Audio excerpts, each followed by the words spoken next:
مختصر وقت کے اندر کہ ساری کائنات کے اندر سب سے زیادہ عظیم نسبت، سب سے زیادہ بڑی نسبت جو ہے وہ قرآن پاک کی.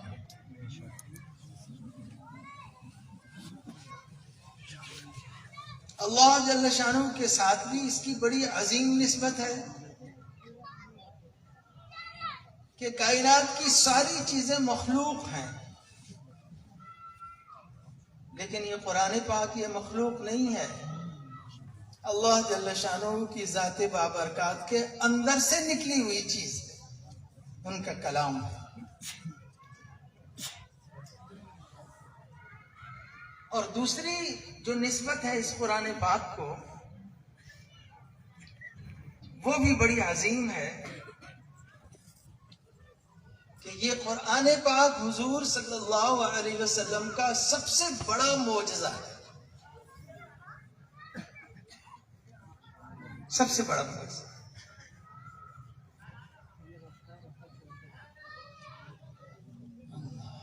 آج کی مجلس میں میں نے اسی کو تھوڑی سی بات اسی کے متعلق کرنا. قرآن پاک سب سے بڑا معجزہ ہے. ویسے تو حضور صلی اللہ علیہ وسلم کی ذات بابرکات سراپا معجزہ، آپ کے ہزاروں معجزات ہیں. ہر نبی کو اللہ جل شانہ معجزہ دیا کرتے ہیں، لیکن حضور صلی اللہ علیہ وسلم کا سب سے بڑا معجزہ جو ہے وہ قرآن پاک ہے.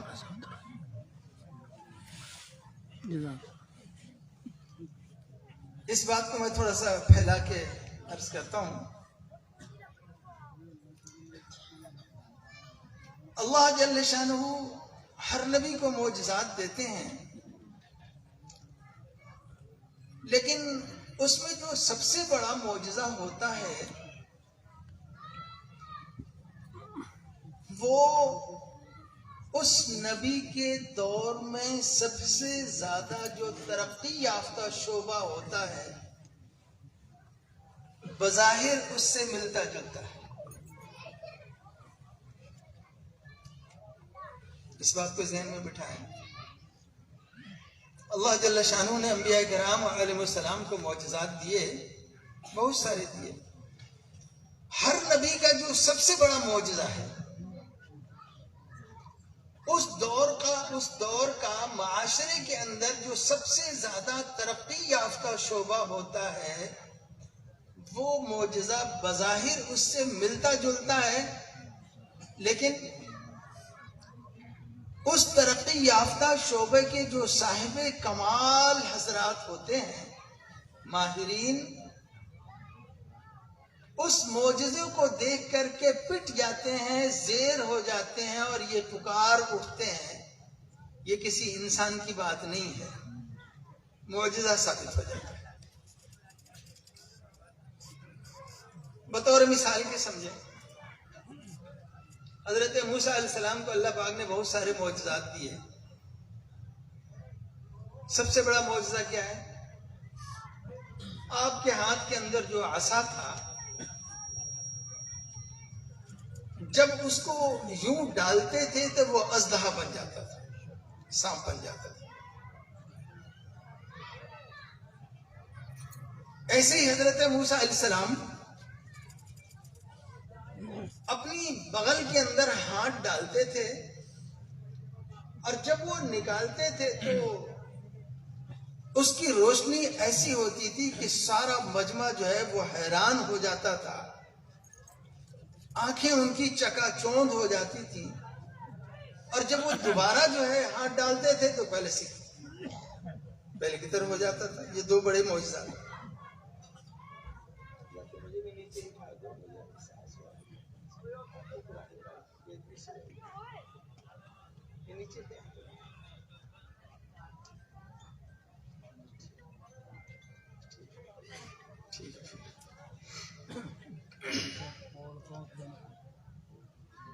تو ہر دور کے اندر اللہ جل شانہ نے جو سب سے بڑا معجزہ دیا،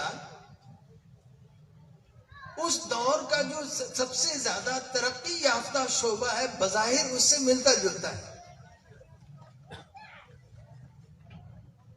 حضرت موسیٰ علیہ السلام کو اللہ پاک نے معجزہ دیا، ہاتھ میں ان کے عصا، کبھی اس سے پتے جھاڑ رہے ہیں، کبھی راہ چلتے ہوئے اس سے ٹیک لگا رہے ہیں،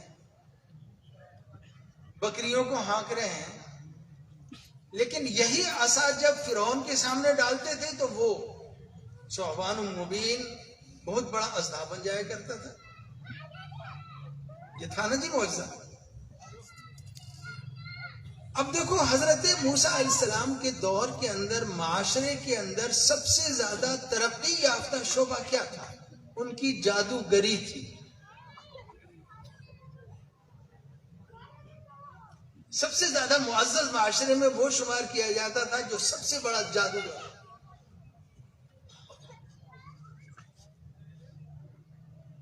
بادشاہ کے نزدیک بھی سب سے زیادہ عزت اس کی ہوتی تھی جس کو جادو بہت زیادہ آتا. اب دیکھیں حضرت موسیٰ علیہ السلام کو اللہ نے معجزہ ایسا دیا جو بظاہر جادو سے ملتا جلتا ہے. یہ جادو ہی لگتا ہے نا، ہاتھ میں سونٹا ہے اور اس کو پھینکے تو وہ سانپ بن جائے، اژدہا بن جائے، حملہ کرنے کے لیے آگے بڑھے، بڑے بڑے پہلوانوں کا دل دہل جائے. بظاہر یہ جادو ہی ہے، لگ رہا ہے کہ جادو کر رہے ہیں. لیکن ہوا کیا؟ فرعون نے مقابلے کے لیے جادوگروں کو بلوایا. قرآن پاک نے کئی جگہ اس واقعے کو ذکر کیا. بڑے بڑے جادوگر سب کو جمع کیا ایک بہت بڑے میدان. جادوگروں کو یقین تھا کہ ہم غالب آ جائیں گے. موسیٰ علیہ السلام مغلوب ہو جائیں گے. اتنا یقین تھا کہ انہوں نے پہلے انعام کا تقاضا کر دیا. فرعون سے کہنے لگے اگر ہم جیت گئے تو ہمیں کیا ملے گا؟ تو فرعون نے بھی بہت بڑی پیشکش کی تھی کہ تم سارے کے سارے میرے وزیر اور مشیر بن جاؤ. مقابلہ شروع ہوا. پھر کیا ہوا مقابلے کے اندر؟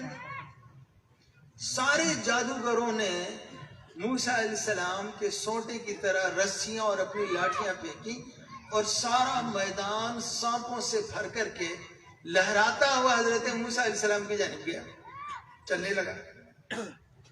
حضرت موسیٰ علیہ السلام دل کے اندر تھوڑا سا گھبرائے بھی ہیں. یہ گھبرائے کیوں؟ علماء اس کو بتاتے ہیں، درس کا عجیب بات ہے. اللہ پاک نے فرمایا کہ بال کے عصات آپ اپنا سونٹا ڈال دیں پھر دیکھیں کیا ہوتا ہے. چنانچہ حضرت موسیٰ علیہ السلام نے اپنا عصا ڈالا اور اللہ کی شان وہ عصا اژدہا بن کر کے ایسے چلا کہ جتنے جادوگروں کے وہ سانپ تھے ان تمام کو نگل گیا. جادوگر جو تھے نا، جادوگر میں نے بتایا کہ سب سے زیادہ ترقی یافتہ شعبہ کے جو صاحب کمال ہوتے ہیں وہ پٹ جاتے ہیں معجزے کے ساتھ. سارے کے سارے جادوگر سجدے میں گر گئے اور صاف صاف اعلان کر دیا، سمجھ گئے یہ جادو نہیں ہے، یہ کوئی اور چیز. اپنے ایمان کا اظہار کیا. نتیجہ کیا نکلا کہ پورے معاشرے کے اندر جو سب سے زیادہ ترقی یافتہ شعبہ تھا اس کے صاحب کمال لوگ موسیٰ علیہ السلام کے معجزے کے سامنے پٹ گئے. معجزہ ثابت ہو گیا. ایک مثال اور، حضرت عیسیٰ علیہ السلام کا دور ہے. حضرت عیسیٰ علیہ السلام کے دور میں معاشرے کے اندر سب سے زیادہ ترقی یافتہ شعبہ جو ہے وہ علم طب ہے. ڈاکٹری کا علم ہے. تحقیقات ہو رہی ہیں دواؤں پر، علاج ہو رہا ہے مریضوں کا. اللہ جل شانہ نے جو معجزہ دیا حضرت عیسیٰ علیہ السلام کو، بظاہر وہ علم طب سے ملتا جلتا ہے. وَأُبْرِئُ الْأَكْمَحَ وَالْأَبْرَصَ بِإِذْنِ اللَّهِ مَاذَا زَعَتْنَا بِنَا. حضرت عیسیٰ علیہ السلام ہاتھ پھیرتے ہیں بینا ہو جاتا ہے. سفید داغ والا جس کا علاج ابھی تحقیقات ہو رہی تھی اس دور میں، کوئی علاج پا نہیں سکا تھا ابھی، حضرت عیسیٰ علیہ السلام دم کرتے ہیں، اس کا وہ سفید داغ غائب. کوڑی کا علاج ابھی دریافت نہیں ہوا، تحقیقات ہو رہی ہیں. سب سے زیادہ ترقی یافتہ شعبہ اس دور کا ہے. حضرت عیسیٰ علیہ السلام ہاتھ پھیرتے ہیں، ٹھیک ہو گیا. تو دیکھو عیسیٰ علیہ السلام کو جو سب سے بڑا معجزہ دیا اللہ میاں نے، اس دور کا جو سب سے زیادہ ترقی یافتہ شعبہ ہے، بظاہر اس سے ملتا جلتا ہے، لیکن ہوا کیا؟